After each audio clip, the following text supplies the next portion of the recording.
Gemorá, tu casa en Israel.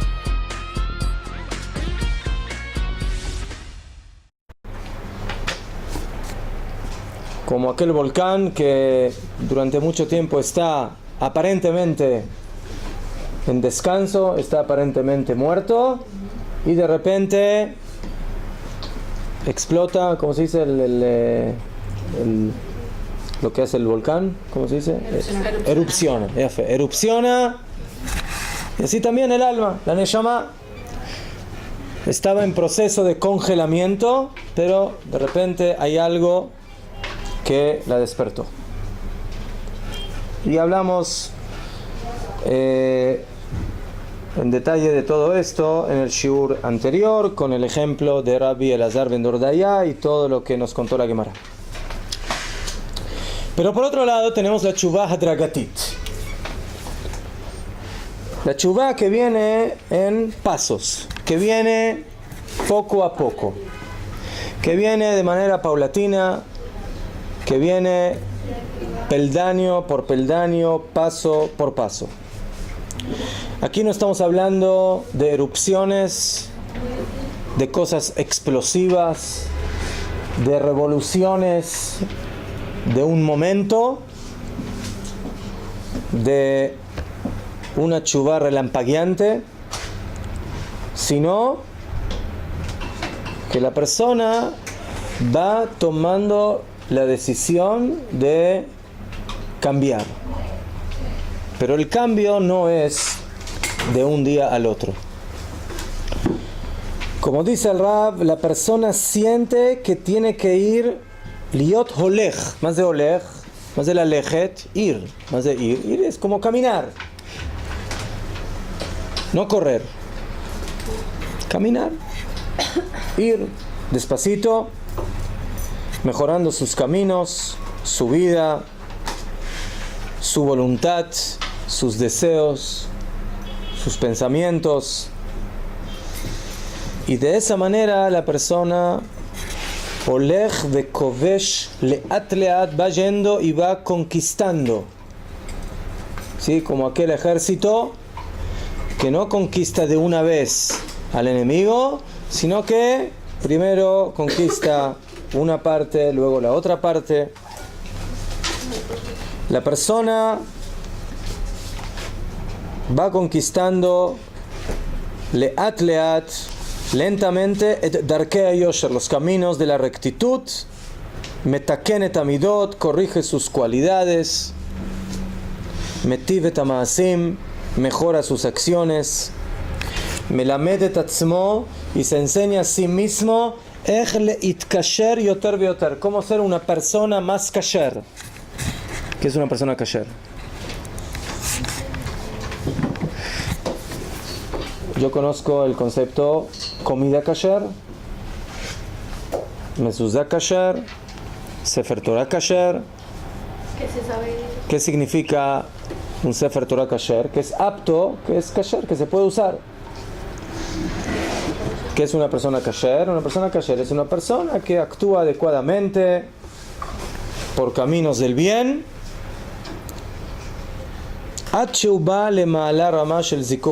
hasta que va a llegar a un nivel elevado de purificación y de corrección. O sea, mejorar las cosas que hay que mejorar. A veces la persona tiene cosas buenas, pero las tiene que pulir, las tiene que purificar. Y a veces hay cosas que requieren tikkun, cosas malas que requieren de corrección. Eso es lo que nos dice el Rab respecto al segundo tipo de teshuvah. ¿Qué piensan ustedes?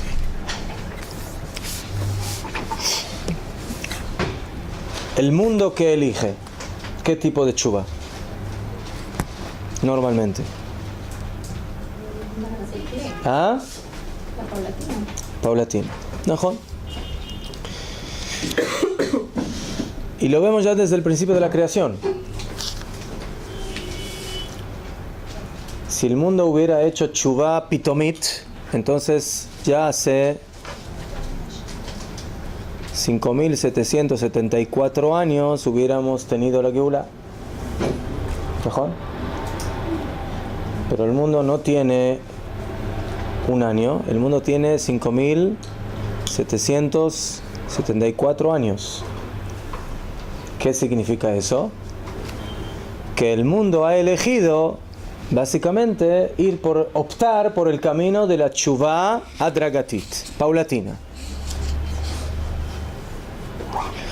Afilo que digamos de que cada 1000 años de Akadosh Baruj Hu es como un día para nosotros o para él, como dice el versículo, Ki elef shanim beineja keyom etmol, dice David Amelech, porque para ti 1000 años es como un día. Hablamos de esto cuando nos referimos al pecado de la tierra, al pecado del sol, de la luna, al pecado de Adán. El mundo falló. ¿Qué quiere decir que el mundo falló? Que el mundo se equivocó, cada uno en su categoría,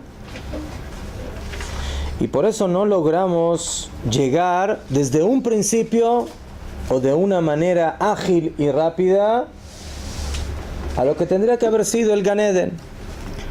¿Qué hubiera pasado si Adán Arishon no hubiera comido del árbol? Najón, es una buena pregunta, ¿no? Siempre decir ¿qué hubiera? ¿Pero qué hubiera pasado? No hubiera pasado nada. Adán se hubiera quedado en el Gan Eden y hubiera sido ahí la Geulá desde un principio. Básicamente el mundo hubiera vivido posiblemente un mundo ideal. Pero el mundo cayó. Y en el momento que cayó, vuelve, tiene que regresar, tiene que buscar su ideal. Pero vemos que la búsqueda de ese ideal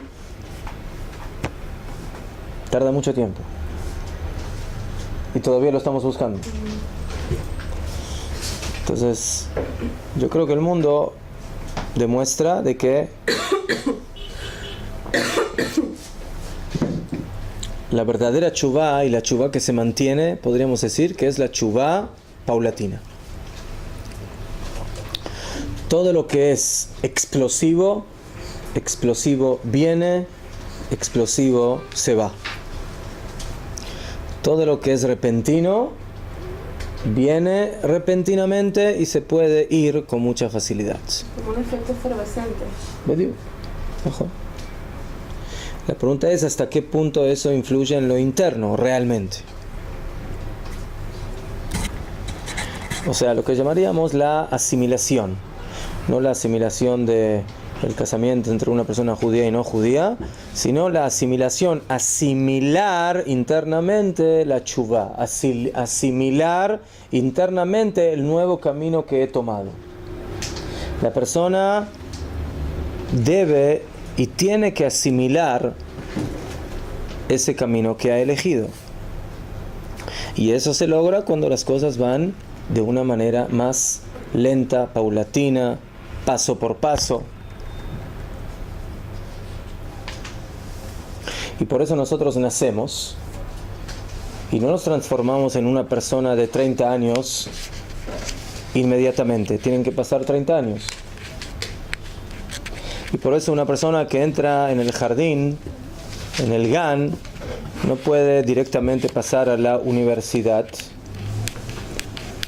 o a la yeshiva o a un lugar de estudios para personas mayores, porque toda esa información no la va a poder asimilar.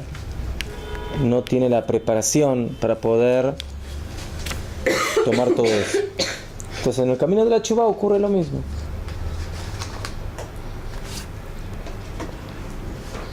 Am Israel se emocionó mucho cuando salió de Egipto, cuando pasamos el Yam Suf, cuando recibimos la Torah.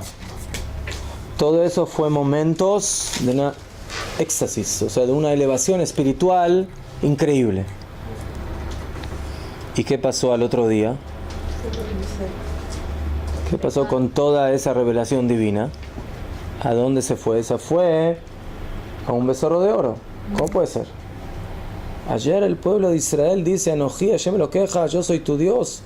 Dios dice y contestan y dicen: Naase benishma, haremos. O sea, estamos hablando de momentos donde Am Israel se elevó a niveles de, como dicen Jajamim, como ángeles. Pero nadie viene a discutir ese momento tan elevado. Pero la pregunta es, como dice David Amelech, Mi ya'ale be'ar Hashem. ¿Quién va a poder subir al monte de Hashem? Mi yakum bimkom kocho. ¿Y quién se va a poder mantener en el lugar de la santidad? O sea, una cosa es llegar a la cima. Una cosa muy diferente es mantenerse en la cima. Y ese es el punto. Quizás cuando una persona hace una chuvá donde repentinamente llegó a la cima, llegó. Pero la prueba está en mantenerse. Y otra persona, leat, va subiendo, no corrió, no se apuró. Y por eso puede lograr quizás mucho más que el otro. Mejor en el Rab nos enseña de que existen las dos situaciones. Existe la chuvá pitomit, existe la chuvá hadragatit. Y termina diciendo el Rab, justamente volviendo a la primera chuvá, a chuvá ha'elioná, la chuvá elevada, que como dijimos, ¿de dónde viene? ¿De dónde parte esa chuvá? Ba'a mehavraka shel hatov haklali.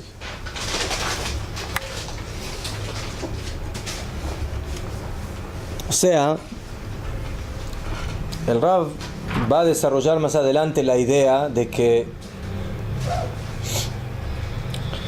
en el mundo básicamente existe el bien personal e individual de cada persona, pero por otro lado hay como una especie de fuente energética general. Mazotomeret. Hay como un banco de energía positiva en el mundo. El hombre que actúa en el camino del bien, que hace chuvá, es aquel que de alguna manera capta ese bien que existe en el mundo. Que Kamumán, ¿de dónde parte? Parte de Akadosh Baruj Hu. Entonces dice el Rab, Achuvá elioná ba'a me'avraka shel hatov haklali, del bien general, shel hatov ha'eloki ashoreh ba'olamot kulam. El bien de Akadosh Baruj Hu básicamente existe en todos los mundos. Y la persona que hace chuvá, especialmente aquella que decide de una vez hacer chuvá, es como si diríamos, es una chuvá que no es quizás lógica o que no se entiende cómo una persona puede llegar a hacer una chuvá así tan repentina, tan poco pensada posiblemente. Entonces, dice el Rab de que, como antes, ese relámpago que se introduce dentro de la persona, pero que ¿de dónde viene ese relámpago? ¿De dónde viene esa luz? Esa luz viene porque hay una luz externa, que es la luz divina, que básicamente también se encuentra en lo interno, pero se despierta. O sea, cada persona tiene neshama, tiene alma. Esa neshama la definiríamos como el tov a Eloquí, el bien divino que tenemos cada uno de nosotros. Entonces, primeramente tenemos que conocernos. Cada uno de nosotros tenemos un pedacito divino. Ese pedacito divino se llama Neshama. ¿Qué es lo que busca esa Neshama? ¿Qué es lo que quiere esa Neshama? Esa Neshama, que es nuestro bien individual, quiere encontrarse con el bien general, con el bien divino que existe en el mundo, y por eso lo busca. En otras palabras, quiere ser parte de, no quiere estar abandonada o separada. Es como una persona que tiene su familia y que no quiere vivir apartado de la familia, quiere ser parte de la familia, quiere ser parte del todo. La Neshama también. La Neshama por un lado es mi Neshama, pero por otro lado es parte de. ¿Parte de qué? Entonces parte de muchas cosas. Podemos decir que es parte de la Neshama general de todo el pueblo de Israel. Pero ¿cuál es la esencia de esa Neshama general de todo el pueblo de Israel? Es Akadosh Baruj Hu. Akadosh Baruj Hu es la fuente de todas las Neshamot, de todo el bien divino, de toda la luz divina.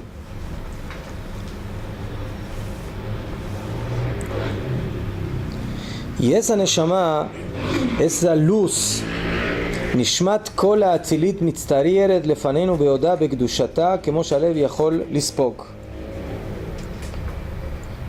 Estamos hablando aquí de una luz que es básicamente eterna, que es la luz de Akadosh Baruj Hu, y nosotros, cada persona, queremos apegarnos a esa luz divina. Ve'alo be'emet hakol hu tov ve'yashar, dice el Rav. Ahora, y el todo, toda la existencia es buena, es recta. Cuando hablamos de Akadosh Baruj Hu, cuando hablamos de él, sin ninguna duda, de que todo lo que parte de Akadosh Baruj Hu es rectitud, es bien, es elevación. Ve'ayosher ve'atov shebanu alo hu ba me'atamateinu el hakol. O sea, les voy a dar un ejemplo. Yo tengo una máquina. ¿Cómo funciona una máquina? Una máquina tiene muchas tuercas, muchas partes pequeñitas. Mientras cada parte esté colocada en su lugar, entonces la máquina va a funcionar. Entonces, ¿qué es lo que más desea cada una de esas pequeñas partecitas que forman esa máquina? Ser parte de esa máquina. ¿Por qué? Porque mientras esa tuerca esté colocada en su lugar, entonces no solamente ella va a funcionar, sino que también toda la máquina. Pero básicamente la posibilidad de su funcionamiento es ¿por qué? Porque ella está colocada en el lugar adecuado y exacto para permitir que ella sea parte de. En el momento que yo tome esa tuerca y la quite, entonces básicamente dejó de funcionar. O sea, viajó Leot que la máquina sigue funcionando, porque Ulay no es uno de las partes esenciales de esa máquina, pero sin ninguna duda va a faltar algo. Y quizás si no a corto plazo eso no va a influenciar mucho, pero Ulay a medio o largo plazo sí va a influenciar. Bejofen, cada parte de la maquinaria, si pudiera sentir, diría, yo necesito estar aquí. Yo necesito ser parte de, no me pueden separar de aquí. ¿Qué es lo que siente la Neshama de cada persona? Lo mismo. Cuando una Neshama se aparta de Dios, básicamente se siente como en el aire, como apartada del todo. Como lo dice aquí el Rav, ¿cómo una persona puede estar cortada, apartada, separada de todo? Como una especie de migaja que está volando por los aires. Mufrat que avakda, como una partícula de polvo, shekelon echshav, que no se considera, que no vale nada. Eso es la Neshama. La Neshama es un ente que por un lado es individual, porque es la Neshama que me corresponde a mí, pero por otro lado es una Neshama que está conectada con todo. ¿Cómo la Neshama se conecta? Cuando se conecta. Cuando actúa en lo que tiene que actuar. Si la Neshama no actúa en su camino, entonces básicamente se desconecta. Y eso existe tanto, dice el Rab, a nivel individual en la vida de cada uno y uno de nosotros, y también en la vida general de Am Israel.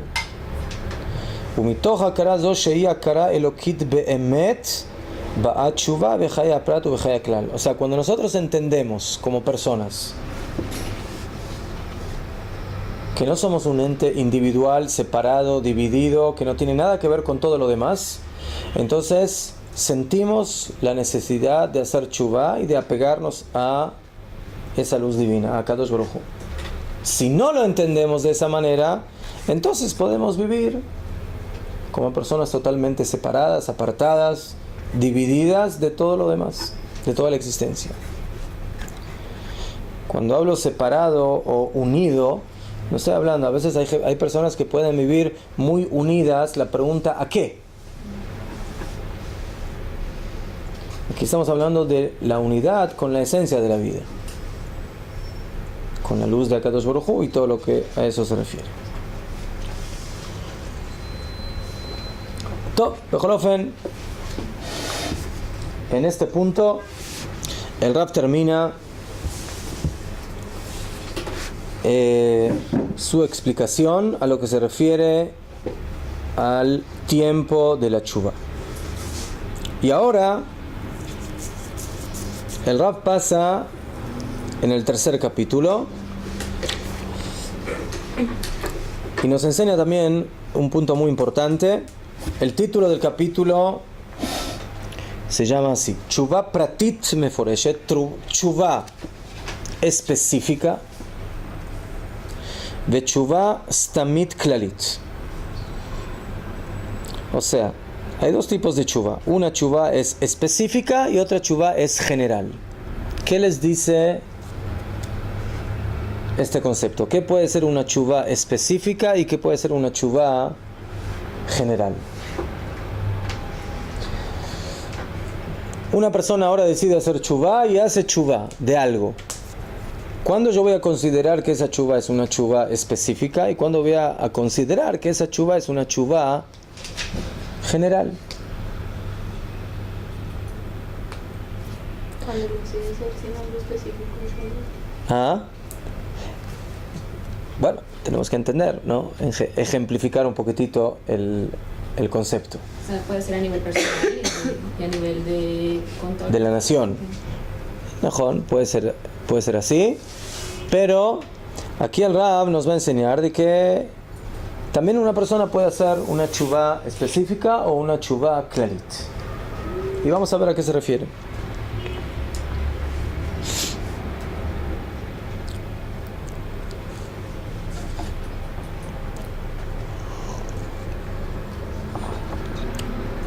Y es teshuvá mejuvene, dice el Rab. Hay una teshuvá que está enfocada, dirigida, neged het meyuchat. Esta persona tiene una debilidad.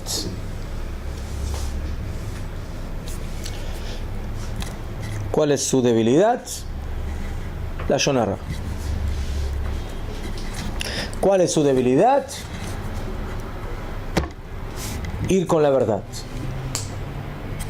Mentir, robar, no tener cuidado suficiente de Shabbat, de la kashrut. Cada uno tiene su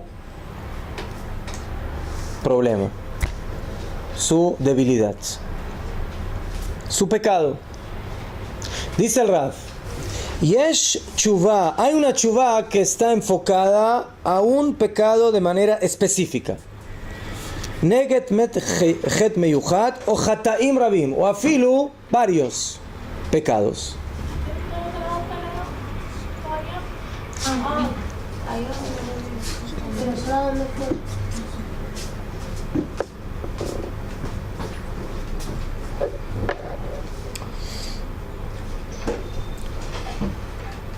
Entonces, la persona básicamente tiene claro en dónde está el problema.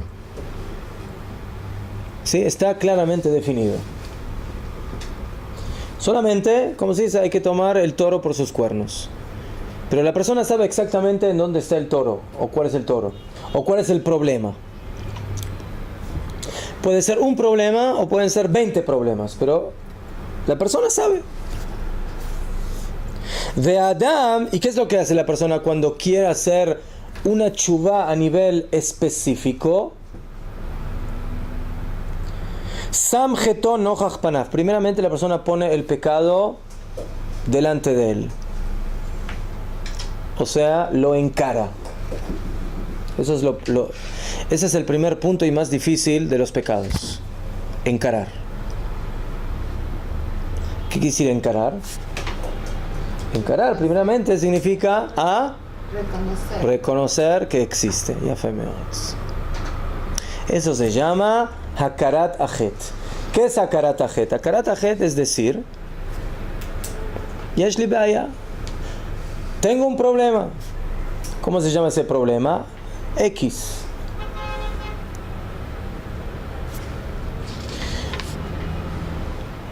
El primer paso para la solución de un problema, ¿cuál es? Reconocerlo. Mejor. Hakarat Ahet. Antes de arrepentirse, antes de cambiar, antes de decir nunca más lo voy a hacer, primeramente tienes que reconocer que el problema existe. Entonces dice el Rav, esta persona coloca al pecado delante de su cara, o sea, se mira al espejo. Umitcharet alav, y ahí, luego de reconocer el problema, ahí podemos pasar al segundo paso. Qué mal que estuve, cómo pude haber hecho algo así. Arrepentimiento. Bediuk. Umitztaer al asher nokash bepach achet. Mitztaer. O sea, la persona se siente remordimiento. Hay una persona que puede decir, estuve mal, hay que cambiar. Y hay otra persona que no solamente que dice estuve mal, sino que siente. Lo que llamamos jaratá. Jaratá es una especie de remordimiento, de un sentido de culpa. A nadie le gusta sentir culpa. Pero ¿por qué en el proceso de la tshuvá sí hay que sentir culpa? Porque se pasa a reconocer. Es reconocer. Cuando una persona siente culpa, entonces eso lo abre a realmente buscar el cambio. Porque a veces una persona es quiere ser medio nebuloso, o sea, sí, cuando viene alguien y le dice, ¿por qué hiciste tal cosa? O sea, discúlpame. No. O sea, pide perdón. Pero rega. ¿Por qué estás pidiendo perdón? ¿De qué? Sí. Col, hice algo malo. Mejor. Segundo, me estoy arrepintiendo. ¿Cómo pude haber hecho otra cosa? Y también, animitztaer. O sea, me siento mal por haberlo hecho. ¿Por haber hecho qué? Por haber caído en el pozo del pecado. ¿Cuál pecado? No sé, hay muchos pozos. Hay personas que se caen en un solo pozo y hay personas que se caen en varios pozos. Entonces, la tshuvá implica de que yo por aquí ya no voy a pasar más, porque yo no me quiero volver a caer en estos pozos. Pozo A, pozo B, pozo C, D, E, F. Eso es la tshuvá pratit, específica. Y la persona empieza a elevarse. Benafsho metafeset beolah ad sheu mishtachrer me'avdut achetit. La persona empieza a salir del pozo, empieza a subir. ¿Cómo se llama lo que hacen los que suben las montañas? Escalar. La persona empieza a escalar. Pero hay personas que escalan desde la planta baja hacia arriba, pero hay personas que están en el sótano y tienen que empezar a escalar para llegar a la planta baja. La persona que cayó en el Het está en el sótano, está abajo y tiene que escalar para llegar, por lo menos a liberarse en un principio de ese Het. Y aquí el Rab utiliza un término muy interesante. Hasta que se libere de la esclavitud pecaminosa. ¿Qué es el Het? La persona que cae en el Het es un Evet, es un esclavo. ¿Esclavo de quién? ¿Ah? De sí, del pecado. De sus instintos, de sus deseos. En otras palabras, como dicen todas las mañanas, los hombres dicen Shelo Baruch Ata Hashem Elokeinu Melech Haolam Shelo Asani Aved, que no me hizo esclavo. Como dicen las mujeres, Shelo Asani Shifcha, que no me hizo esclava. Es Kauban. ¿Qué es esa braja? ¿Qué pensamos cuando decimos esa braja? Entonces, posiblemente el pensamiento sea Baruch Hashem, soy una persona libre, soy una persona que no me están dando latigazos y no me están subyugando. Baruch Hashem, puedo caminar con libertad.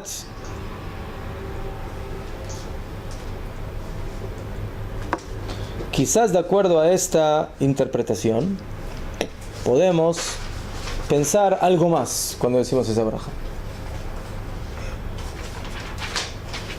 Nosotros le agradecemos a Hashem que no me hizo esclavo de mis pecados, de mis tendencias, de todo aquello que me aparta de su camino. O sea, le digo a Kadosh Baruj Hu, gracias por poder ser una persona libre. ¿Quién es la persona libre según la Torá? La persona que va por el camino de Hashem, la persona que estudia Torá, la persona que maneja su vida espiritual y no es manejado por otras fuerzas que existen en él.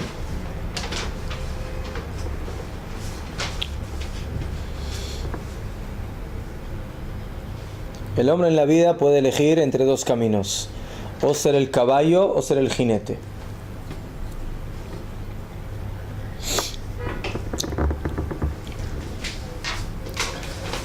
Y a nosotros se nos exige ser el jinete, manejar.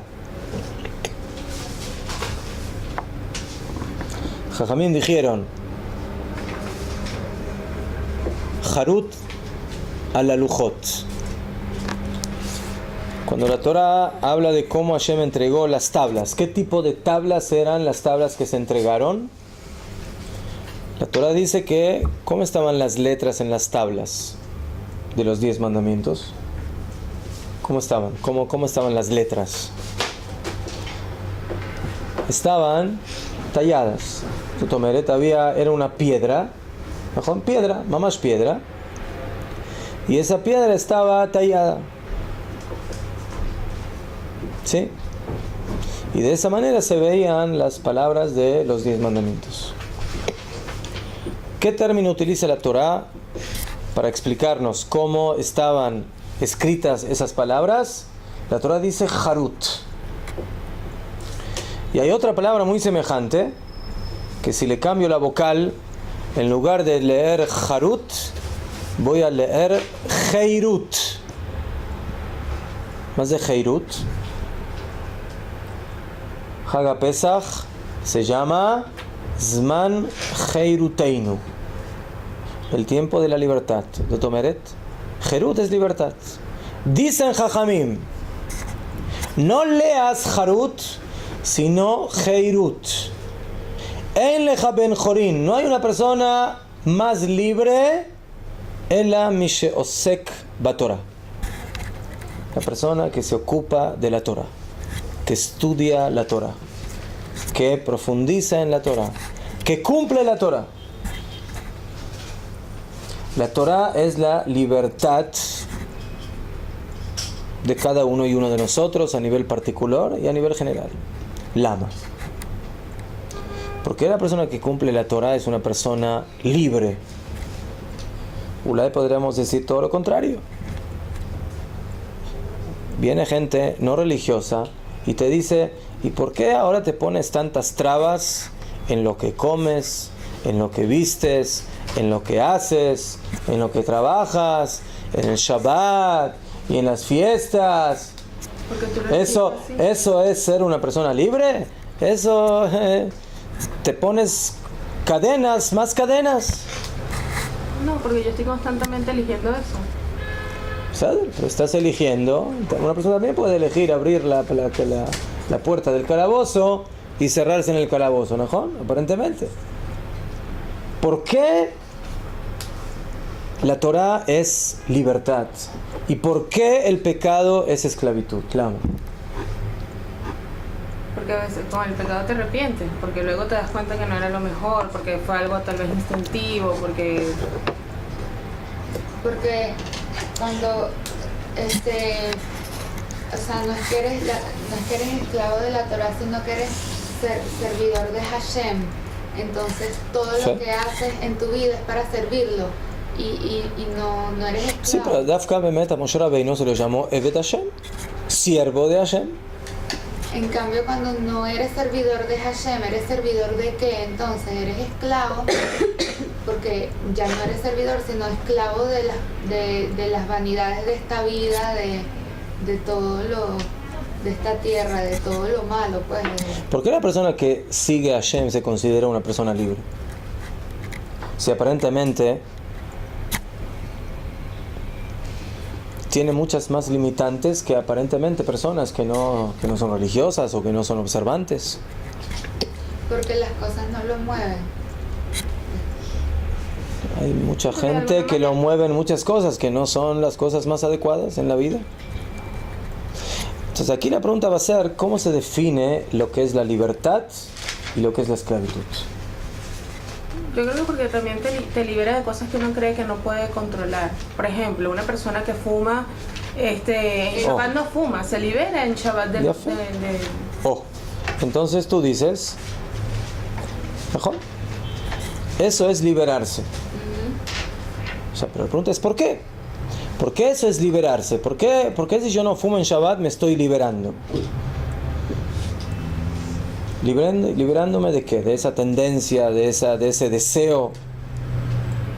Pesada, pero la Torah, por otro lado, me encarga cumplir ciertas cosas, me encarga de no hacer ciertas cosas. Entonces yo podría decir, la Torah me está limitando. ¿Por qué esos límites no se llaman también esclavitud? Digámoslo de otra manera. Una persona que se levanta a la mañana al trabajo, ¿es libre o es esclavo? Esclava. ¿Esclava? ¿Sí? Ver, levantarse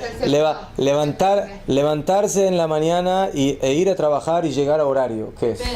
Depende cómo él se sienta. Depende si él lo decidió y él está haciendo eso. ¿Es feliz haciéndolo o depende? Bueno, no siempre uno tiene que ir a trabajar es feliz y que Depende. a veces es por necesidad, pero es como vos te sientas, te sentís esclavo. No sé si se siente feliz, pero se siente responsable, porque tiene que mantener a su familia. Claro, la responsabilidad es esclavitud. ¿Eh? O sea, quiere decir que la O, responsabilidad es esclavitud. no, eso es lo que le estoy preguntando. ¿Eso es esclavitud o es libertad? Es libertad. ¿Eh? Libertad, porque gracias al trabajo te da libertad de hacer otras cosas. Sí, o Si ese hombre independencia. No me entendiste. Yo no digo de que por trabajar ahora tengo dinero y por eso puedo hacer lo que quiero. No, yo no estoy hablando de eso. Yo hablo del hecho mismo de levantarme en la mañana y tomar la responsabilidad de ir a trabajar y de, Baruch Hashem, poder mantener a la familia. Sí, pero más allá de tener dinero y hacer lo que querés, Sí. si vos te quedas todo el día en tu casa sin hacer nada, o sea, Yo voy a hacer cosas muy importantes. Voy a estar jugando con el internet todo el día, más vaya. Pero sí, al mismo tiempo depende. Soy libre. Nadie me dice cuánto tiempo tengo que jugar, con quién tengo que jugar, a dónde tengo que entrar. Soy libre. Pero si Si al mismo tiempo dependes solo de ese trabajo para todo y tienes toda tu confianza ahí, eres esclavo, porque... ¿Eres esclavo? Claro. O sea, tú dices que la gran mayoría de la gente en el mundo es esclava, según eso. ¿Sí? ¿Están de acuerdo? Esclavo, Yo digo que sí. ¿A qué hora llegaste hoy a Majonora a estudiar? A las 9. A las 9. La fe. ¿Y por qué llegaste a las 9 y no a las 10? Porque hubieron obstáculos en el camino que escaparon de mis manos. No. ¿Cómo se? Al revés. ¿Por qué? No, no te dije por qué no llegaste a las 8. Te pregunté por qué no llegaste a las 10. ¿Eh? Yo tenía que llegar a las 8:45. Ah, está bien. Porque Beseder. me llegan a las 10. Saquemos el 8:45. Beseder, a las 9 todavía estamos en horario prácticamente. Beseder, ya fe. Ya fe. ¿Y tú no te hubieras querido quizás quedar descansando un poquito más? ¿No estabas? ¿La almohada no te llamaba un poquito? No, porque ¿No? quería aprender. Ajá, acabó.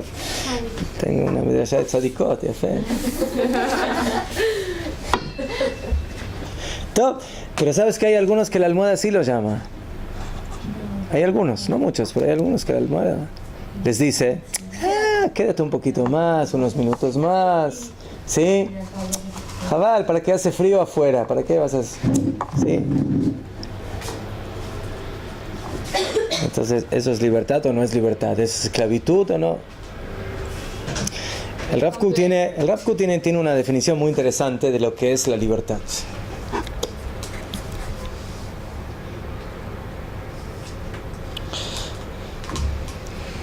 El Rav Kook en la Agadá de Pesach habla del nombre de la fiesta de Pesach.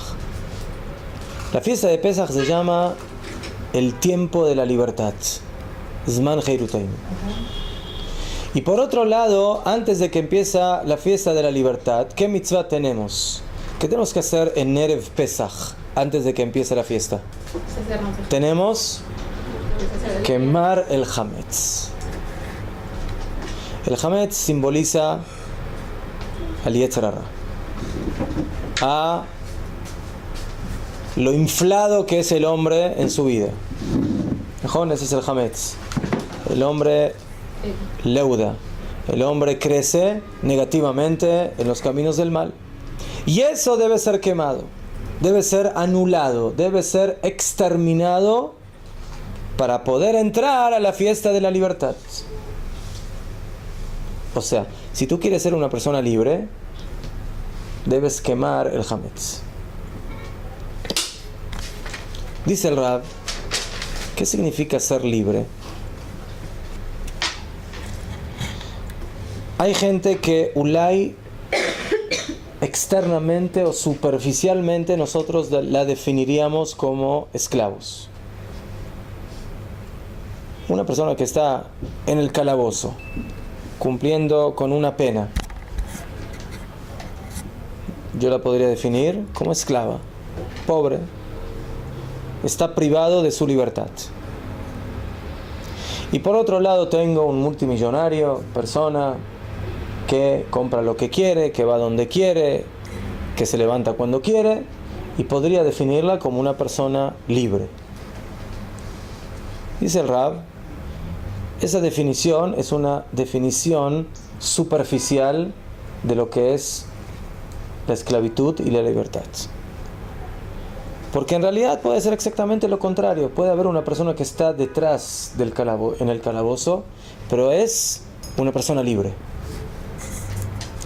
Es una persona con ideales.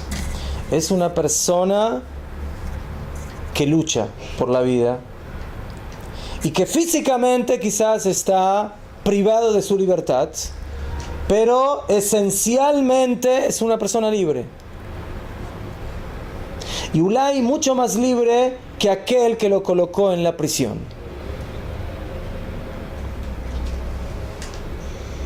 Como una vez un nazi, enfrentándose con un yehudí, y le dijo, a ver ahora cómo vuestro Dios los ayuda. ¿Sí? ¿Y en qué parte estarías mejor? ¿Dónde estás o dónde estoy yo? Le dijo, yo prefiero estar en el lugar donde estoy y no en tu lugar. Wow. Porque tú eres una bestia esclava de tus instintos asesinos. Más o menos, sí, así. Y yo soy una persona libre. Entonces me puedes quitar mi cuerpo, pero mi vida, mi esencia, mi alma no me la puedes quitar. Yo soy libre y tú eres esclavo. O sea, el rico puede tener todo lo que quiere, pero es esclavo de todo lo que tiene. Es esclavo de su dinero, es esclavo de sus bienes, es esclavo de sus casas, es esclavo de sus carros, es esclavo de sus hoteles y de sus paseos y de todo lo que hace.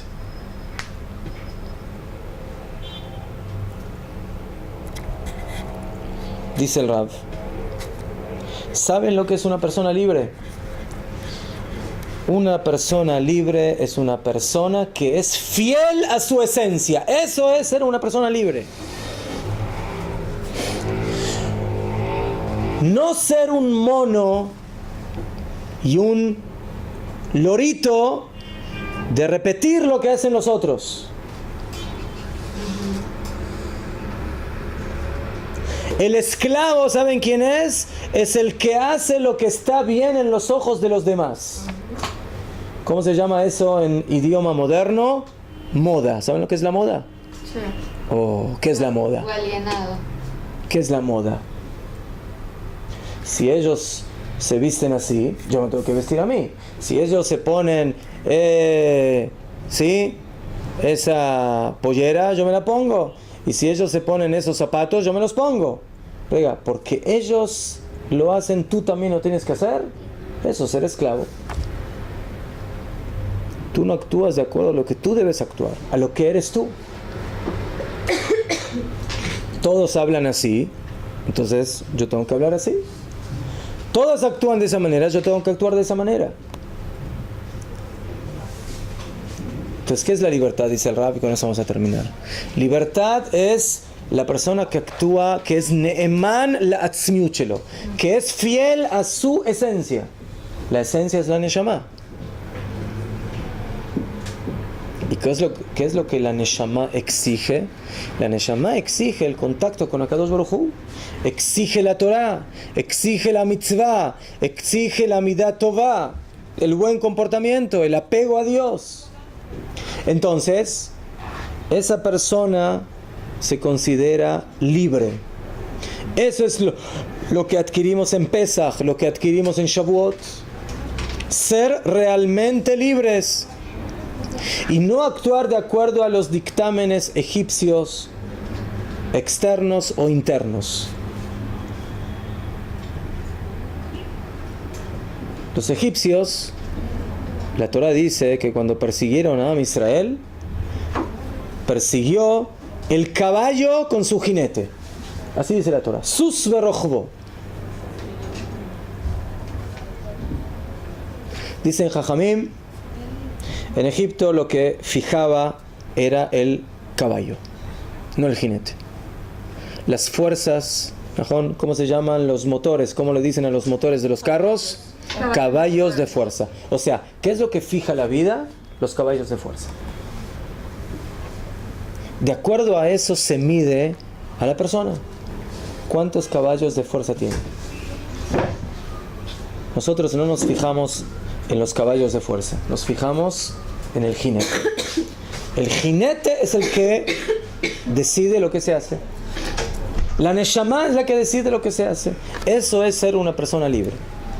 Y por eso el Rav nos enseñó de que el proceso de la teshuvá es liberarse de la esclavitud del pecado. El pecado es esclavitud, porque el pecado te hace actuar y te hace hacer cosas que van en contra de tu esencia. Entonces, vamos a seguir la próxima.